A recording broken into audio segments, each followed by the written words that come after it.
Kenapa Vatikan menjadi negara sendiri?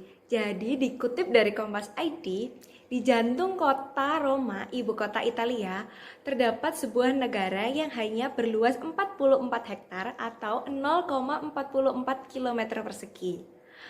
Negara super kecil ini memiliki populasi sekitar 882 jiwa, dikutip dari data 2024. Menjadikannya negara berdaulat terkecil di dunia, baik dari segi luas maupun populasinya. Negara ini memiliki benderanya sendiri, mata uang euro sendiri, dan bahkan memiliki tentara kuno tersendiri, Garda Swiss sebagai penjaganya. Pertanyaannya, kenapa negara ini ada di sini dan terpisah dari Italia? Jawabannya adalah karena hasil dari sejarah kompleks dan satu perjanjian diplomatik yang krusial. Untuk memahami Vatikan modern, kita harus kembali ke masa lalu. Selama lebih dari 1000 tahun, Paus bukan cuman pemimpin spiritual umat Katolik. Mereka juga adalah raja memerintah wilayah signifikan Italia Tengah, yang dikenal sebagai negara kepausan. Wilayah ini mencakup sepertiga dari wilayah semenanjung Italia. Kedaulat teritorial ini dianggap penting untuk menjaga kemandirian Paus dari pengaruh kerajaan lain. Dikutip dari Wikipedia, di abad ke-19 terjadi gejolak besar. Seluruh Italia ingin bersatu menjadi satu negara tunggal di bawah gerakan Risorgimento atau unifikasi Italia. Ketika pasukan unifikasi bergerak maju, wilayah kepausan direbut satu persatu. Paus saat itu, Paus ke-9, menolak keras. Dia tidak mau kekuasaan temporalnya hilang. Puncaknya terjadi pada 20 September 1870 ketika pasukan Italia memasuki Roma. Paus ke-9 mundur ke dalam tembok Vatikan dan menyatakan dirinya sendiri menjadi tawanan Vatikan.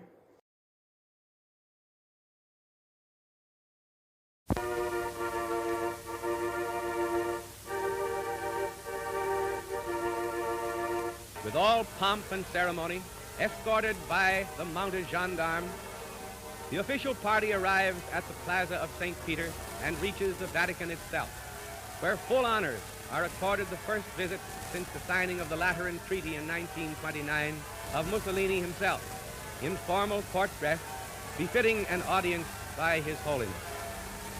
Preceded by the famous Swiss Guards in their uniforms designed 400 years ago by the great Michelangelo himself, the high papal court of the Vatican conducts the premier down the beautiful Raphael Gallery. It's a most impressive gathering to celebrate a historic event, the cementing of relations between church and state in a conference that ends with mutual expressions of goodwill. It's the third time Mussolini's visited the Vatican, once to sign the treaty and hand the Pope $92 million indemnity, and the other time to attend the marriage of his daughter, Edda. Incidentally, the honors shown Mussolini by the Vatican were unusual and a rare tribute. He was received not merely as Premier of Italy, but as Chief of the Italian state. And a good time was had by all. Perjanjian ini adalah solusi diplomatik yang cerdas.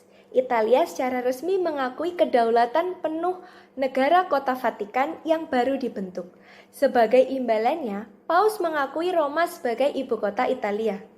Vatikan mendapat kompensasi finansial besar atas hilangnya wilayah historisnya dan yang terpenting jaminan kemerdekaan penuh untuk menjalankan misi spiritualnya. Jadi, Vatikan ada bukan karena kebetulan, tapi karena sejarah panjang perjuangan kekuasaan dan kompromi diplomatik yang diresmikan pada 1929.